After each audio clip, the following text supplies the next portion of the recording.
This past weekend, hundreds of thousands of people utilised one of capitalism's greatest achievements, the smartphone, to send the hashtag #ResistCapitalism trending worldwide on Twitter. Here's a sample of their idiocy. The bourgeois and their racist, sexist capitalism must be purged. Cis white males will be the first against the wall. Hashtag resist capitalism. We have enough tech innovation and resources for everyone globally to work 4 hours a week and pursue life, art, hobbies. Hashtag resist capitalism.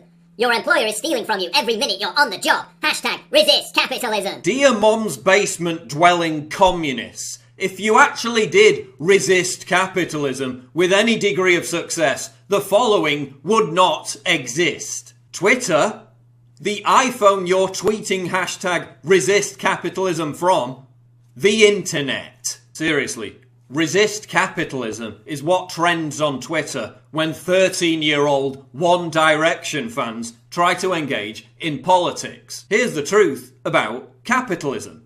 It's the single greatest force in history to alleviate suffering, bring billions of people out of poverty, and create healthier, more prosperous societies and higher living standards for all. Socialists don't even know what capitalism is. They confuse capitalism with corporatism. Corporatism is the opposite of free market capitalism because it depends on collusion between well-connected large corporations and the state. Socialists constantly call for government to impose more regulations on big corporations. But big corporations actually lobby for more government regulation because they can afford the costs. Small and medium-sized companies can't afford the costs, so they go out of business. Government regulation helps big corporations strangle smaller competitors. Corporatism also ensures that big corporations get waivers from corrupt governments, so they're immune from many of those regulations anyway. Capitalism is about the free exchange of goods and services.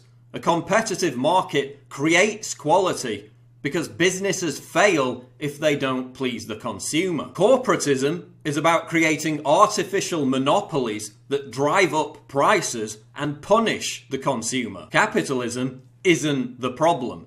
Corporatism is the problem. Socialism is toxic to a healthy society because it punishes success and rewards failure. As Winston Churchill said, socialism is the equal sharing of miseries. Socialism extorts money from the successful and gives it to the lazy.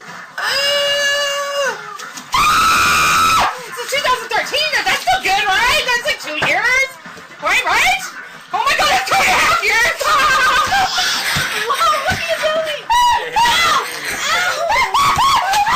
Socialism disincentivizes success, meaning that businesses which make profit and create jobs, and people that actually produce and contribute to society, flee from countries that embrace socialism to those that embrace capitalism. The wealth that allows you to buy computers, smartphones, cars, go on nice holidays, and eat nice food was all created by capitalism. And we'd all be a lot wealthier and happier if it wasn't for governments, socialists, and corporatists trying to curtail free market capitalism. Look at the capitalist miracle in China.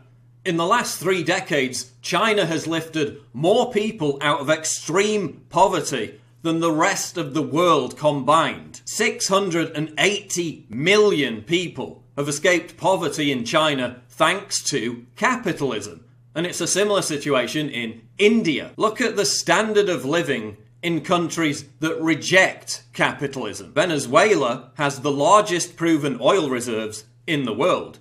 Yet its socialist government struggles to even provide its people with milk, flour, and toilet paper. But over in capitalist Chile, which has virtually no natural resources, its citizens enjoy the 3rd highest living standards in all of America, beaten only by the US and Canada. Compare places like Hong Kong, which has no significant natural resources, to Cuba, which has an abundance of them. Before Castro's communism, capitalist Cuba had a per capita income higher than Spain and Portugal. After Castro's communism, Cuba became a rundown economic failure stuck in a 1950s time warp. Like Cuba, Hong Kong was under an embargo from its nearest superpower, China.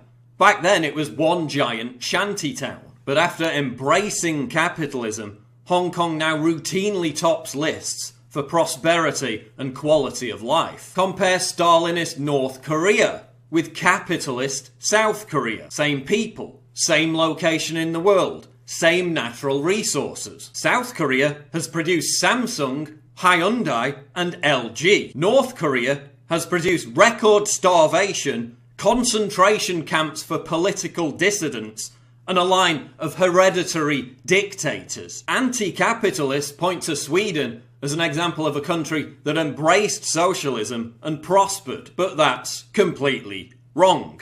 Sweden only began to prosper in the mid-90s after it dumped socialism and embraced lower taxes and privatisation. People who support socialism are also far greedier than those who support capitalism. Conservatives are more likely to be pro-capitalism, while leftists are more likely to be pro-socialism. Leftists associate capitalism, and therefore its most ardent supporters, conservatives, with greed and a lack of charity. However, studies show that poorer conservatives are more generous than wealthier liberals when it comes to giving to charity. So it's actually leftists who claim to be more concerned about the poor and needy who are the most miserly when it comes to helping the poor and needy. While pro-capitalism conservatives, far from being greedy, are the most charitable. Look, capitalism is by no means perfect. There's still poverty in capitalist countries because we don't live in a utopia. We still live in a meritocracy where intelligence and hard work is rewarded with wealth. But even for those needy people who fall behind, capitalism provides a safety net via the welfare state, paid for by taxpayers as a result of wealth creation because of capitalism. America's poverty line for a family of four is $63 a day. In the poorest countries, which haven't embraced capitalism, it's $1.25 a day. So by resisting capitalism, you're actually promoting an economic system that guarantees destitution and misery for the most amount of people. You're supporting an ideology that ensures billions of people will continue to remain mired in poverty. So go back to your mom's basement, don your Che Guevara t-shirt and genuflect beneath your hammer and sickle flag. But please, don't inflict your colossally retarded hashtag on the rest of us, because you've got no idea what the hell you're talking about.